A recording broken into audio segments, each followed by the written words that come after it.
Number 10 is Castlevania Season 4. Dracula's power threatens immensely as Belmont and Scythe examine plans to resurrect the notorious vampire. Alucard struggles to embrace his humanity. You should watch this anime because there is a nice blend of action and character development in this epic and a satisfying conclusion for this season. Number 9 is My Hero Academia Season 5. UA Academy's Class 1A has been the focus of a significant portion of general awareness due to the numerous evildoer invasions they have encountered over the past school year. This attention has left Class 1A's rivals, Class 1B, feeling quite bitter. Desiring to prove their skills, they look forward to the opportunity that has been given to them, a set of mock battles between the students of each class. The classes are split into squads of 4, each of which is tasked with capturing the other group members. The winner is the group who first secures all of the opposing team.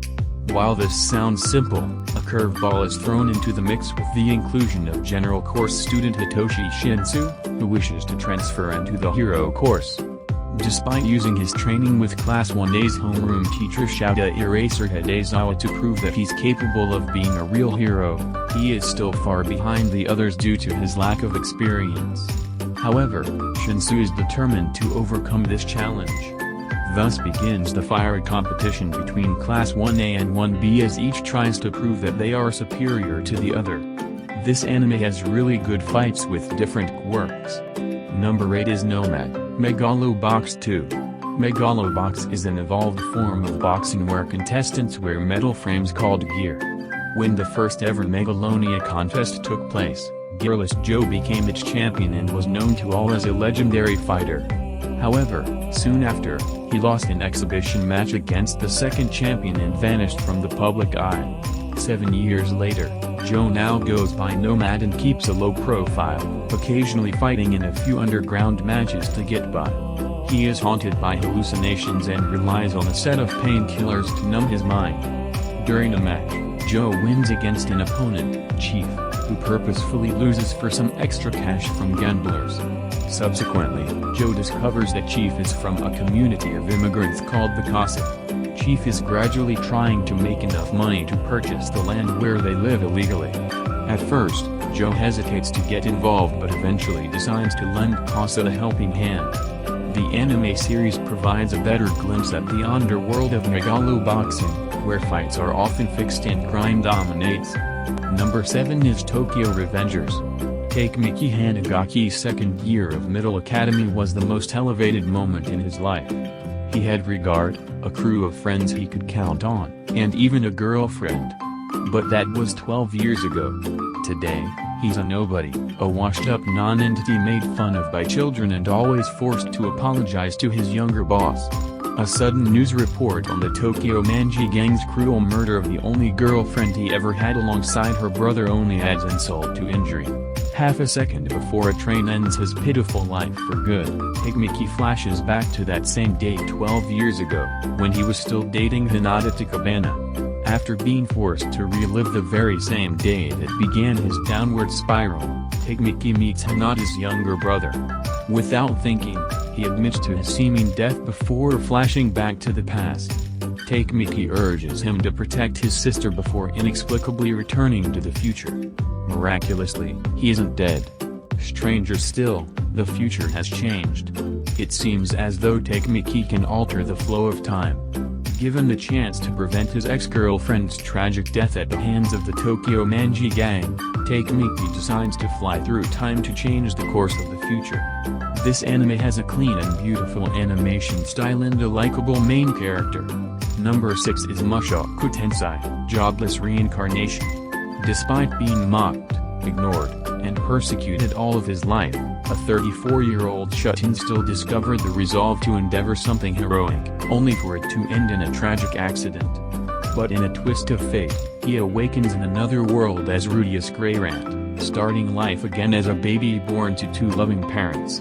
Preserving his memories and knowledge from his previous life, Rudius quickly adapts to his new environment. With the mind of a grown adult, he starts to display the magical talent that exceeds all expectations, honing his skill with the help of a mage named Roxy Mygurdia. Rudius learns swordplay from his father, Paul, and meets Sylphia, a girl his age who quickly becomes his closest friend. As Rudius' second chance at life begins, he tries to make the most of his new opportunity while conquering his traumatic past. And perhaps, one day, he may find the one thing he could not find in his old world, love. This anime has comedy and good character development. Number 5 is That Time I Got Reincarnated as a Slime Season 2. Taking a leave from his period as a professor, the strong slime Rimuru Tempest returns to his domain, eponymously named Tempest, just in time to begin negotiations with a nearby nation, the Kingdom of Eurazania. While the negotiations are anything but friendly, they do end successfully, allowing Rimuru to return and finish teaching. When trying to again return to Tempest, this time permanently, Rimuru is stopped by a mysterious figure who is somehow able to constrain the many magical abilities he has at his disposal. In Tempest, the situation is even worse. A group of unknown humans has invaded the land and are assaulting its citizens, both influential and innocent. They are not just trying to bring harm either, they have the intent to kill. Can Rimuru overcome his powerful and dangerous foe and return to Tempest before it is too late? This season has great action and good comedy with good visuals. Number 4 is Vivy, Fluorite's song. When favorably grown s set out to destroy mankind, the slaughter that ensues supplies the air with the stink of new blood and scorching bodies. In a desperate bid to prevent the calamity from ever occurring, a scientist bets everything on a remnant from the past, turning the clock back 100 years. s are already an integral part of human society, programmed with specific missions meant to be carried out for their entire course of operation. Vivy, the first ever autonomous AI, is a songstress tasked with spreading happiness through her voice. In a theme park where she hardly ever gets a proper audience, she strives to pour her heart out into her performances, bound to repeat it day after day, that is, until an advanced AI from the future appears before her and enlists her help in stopping a devastating war 100 years in the making. With no time to process the revelation that flips her world upside down, Vivy is catapulted into a century-long journey to avert the violent history yet to come. The anime is very enjoyable and has a good balance between character interactions, dialogues and action. The visuals are also beautiful. Number 3 is the founder of Diabolism, final season. Along an open street in the rural countryside, Wei Wuxian and Lan Wangjai slip across a rock plaque that reads Yi City. Still, on their quest to unravel the mystery behind the cursed severed arm, they venture into the deserted city to obtain further leads. However, with the appearance of a mysterious new cultivator, the demonic arm investigation leads Wei Wuxian and Lan Wangjai to a plot that threatens the cultivation world as they know it. The gravity of the new situation escalates when the two find it involves the chief cultivator of the renowned Lanling Jin sect, Jin Wangyang. As the pair continue to piece together the crucial conspiracies of the cultivation history, their friends and colleagues grow suspicious of their motives. With the world against him, Wei Wuxian must prove he is not the demonic sorcerer people believe him to be to regain their trust and save the cultivation world from the sinister evil lurking within it. This final scene has great fighting visuals. Number 2 is Demon Slayer, Kimetsu no Entertainment District arc follows Tanjiro and his companions' next assignment behind the Mugen train.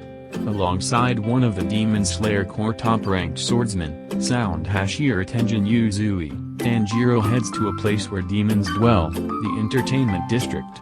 This season of Kimetsu no Yaiba is a direct sequel of the series packed with insane visuals, sound design, plot, and characters. Number 1 is Gintama, the very final. 2 years have departed following Tendo Shuu's attack on the Oedo Central Terminal. Since then, the Yorazuya keep moving their different ways. Anticipating Utsuro's return, Jintaki Sakata starts exploring Earth's ley stripes for hints of the other man's alternate. After an encounter with the remnants of the Tendo Shu, who continues to press on in search of immortality, Jintaki returns to Edo. Later, the regrouped Shinsengumi and Yorazuya begin an attack on the occupied Central Terminal. With the Altai harvested by the wreckage of the Tendoshu's ship in danger of detonating, the Yurajuya and their allies fight their enemies while the safety of Edo, and the rest of the world, hangs in the balance. Fulfilling the wishes of their teacher, Shouyu Yoshida's former students unite and relive their pasts one final time in an attempt to save their futures. The very final is exemplary of what a series' swan song should look like. It gives all its personalities a chance to shine, serves up satisfying battles, and retains its signature humor to the end. Please like and share for more updates and subscribe to my channel for more updates.